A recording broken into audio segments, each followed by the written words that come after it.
ask consent to speak for as much time as I may require. Without objection. Thank you, Madam President. Madam President, I often recommend to Tennesseans that they look at the United States Congress as if it were a split-screen television set. Now, here's what I mean by that. During the last month on one side of the screen, you saw the usual Washington, D.C. turmoil.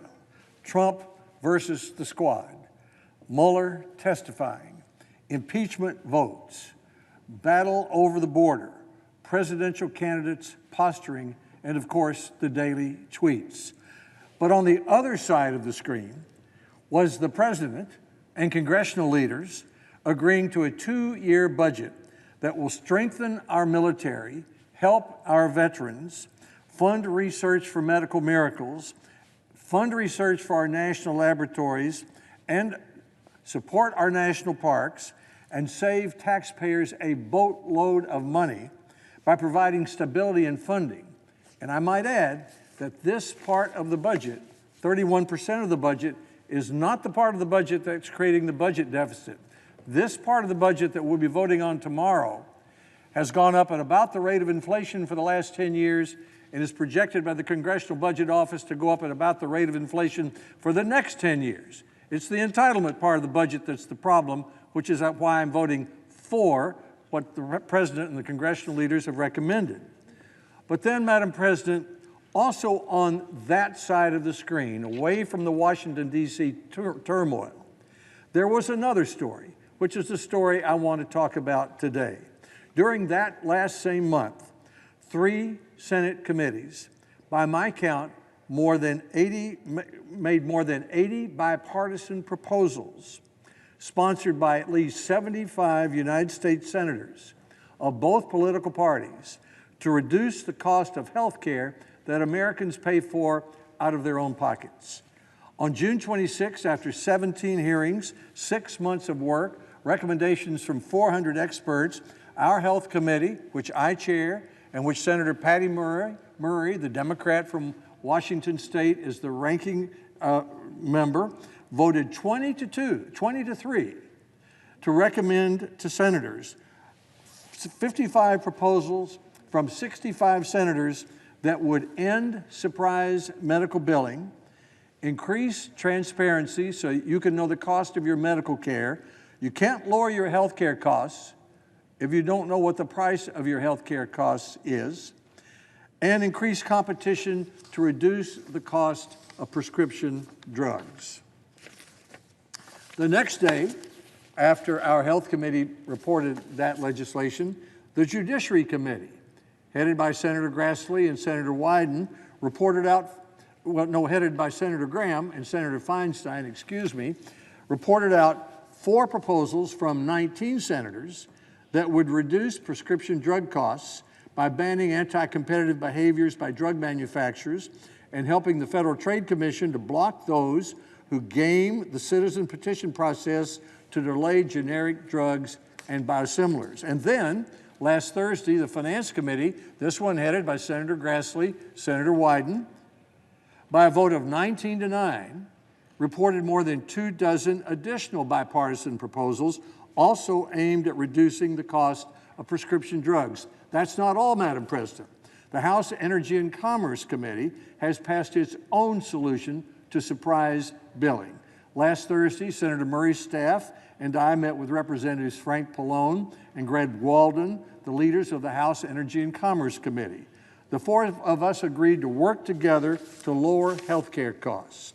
All of this work is consistent with what Secretary Azar and the President have been saying and doing to lower prescription drug costs and increase transparency. For example, last week, after the Finance Committee released its legislation, the White House said, quote, "It is encouraged by the bipartisan work of Chairman Grassley and Senator Wyden to craft a comprehensive package to lower outrageously high drug prices, and today we are engaging with coalitions to help build support."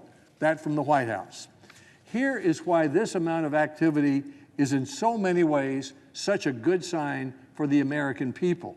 In our committee, what we have seen before with fixing No Child Left Behind, 21st Century Cures Act, last year's response to the opioid crisis, the last of which occurred, by the way, while on the other side of the split-screen television was the Kavanaugh acrimonious confirmation hearing.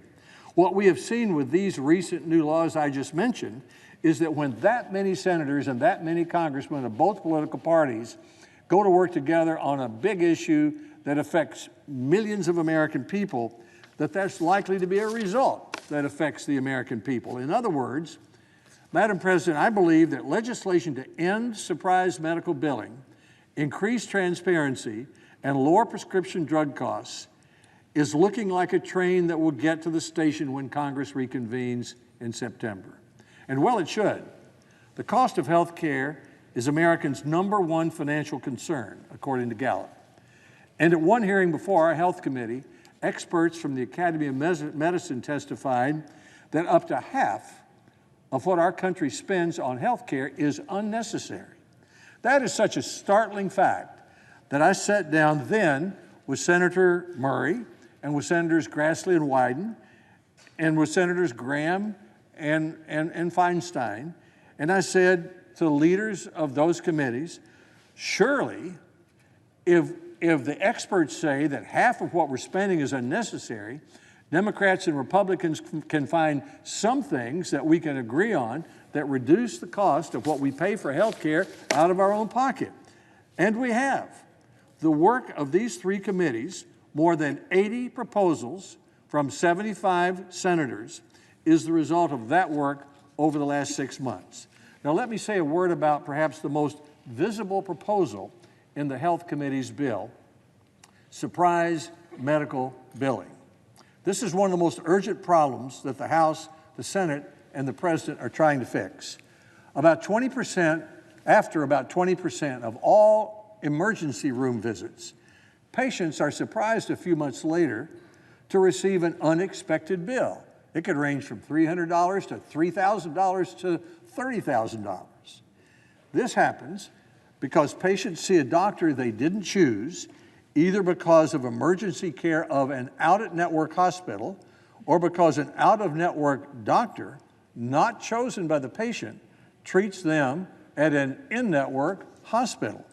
In his State of the Union address, and again at the White House event in May, President Trump called for an end to surprise billing. At the event, he gave me a copy of this medical bill, which we have enlarged on this chart. It was a bill sent to Liz Marino, a Texas college student who had back surgery, and during his post-surgery follow-up visit, her doctor ordered a urine test. A year later, this bill showed up, $17,850 for a urine test. That's about the price of a new Nissan Sentra. The bill was sky high because the lab that ran the test, a lab Liz had no way of choosing, was considered out of network by her insurer. Or take Drew Calver, a Texan, told the president his story about getting $110,000 in bills. Both the emergency room he was rushed to during his heart attack was out of network, and so were the doctors who treated him. That day, the president said, quote, "For too long, surprise billings have left some patients with thousands of dollars of unexpected and unjustified charges, so this must end."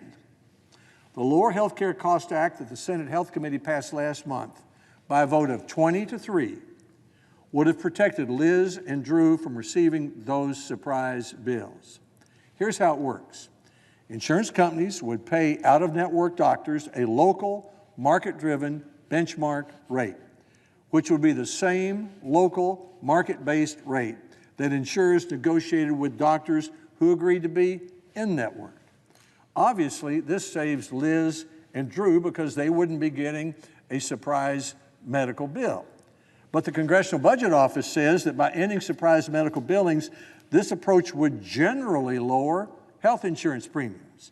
And CBO also estimates the approach would save taxpayers $25 billion over the next 10 years. Now, based on data from Kaiser, only about 5% of doctors at 10% of hospitals send most of these surprise medical bills. So our solution primarily affects those doctors that patients have little control over choosing. Anesthesiologists, radiologists, pathologists, emergency room doctors, neonatologists. It does not affect doctors that a patient can choose, like cardiologists or primary care doctors or pediatricians. In fact, the American Academy of Family Physicians, representing primary care doctors, supports our Lower Healthcare Costs Act that ends surprise medical billing. Over the 17 hearings of our Health Committee conducted in developing our legislation, we heard many stories about surprise billing. Here are a few. Todd, a Knoxville father who wrote me. He took his son to the emergency room after a bicycle accident. Todd was surprised when, a few months later, he received a bill for $1,800 because even though the emergency room was in-network, the doctor who treated his son was not. Ahead of the birth of their first child, Danny and his wife Linda from Georgia chose an in-network doctor and hospital. Of course, that means they thought their insurance would cover their bills. But when Luke was born 3 weeks premature, he had to spend 11 days at the in-network hospital's NICU. In the weeks after Luke went home, neonatal care center, that would be, went home, $4,279 in bills were sent to Danny and Linda because the neonatal care center located in their in-network hospital was out of network. Or take Carrie Wallinger from Phoenix, Arizona. She received a $9,000 surprise medical bill after going to an in-network emergency room after her dog bit her finger. The doctor who came to stitch up her finger was from an out-of-network facility, and so she got an unexpected $9,000 surprise bill. Or a South Carolina woman who had to have an emergency C-section received a $15,000 bill from an out-of-network anesthesiologist.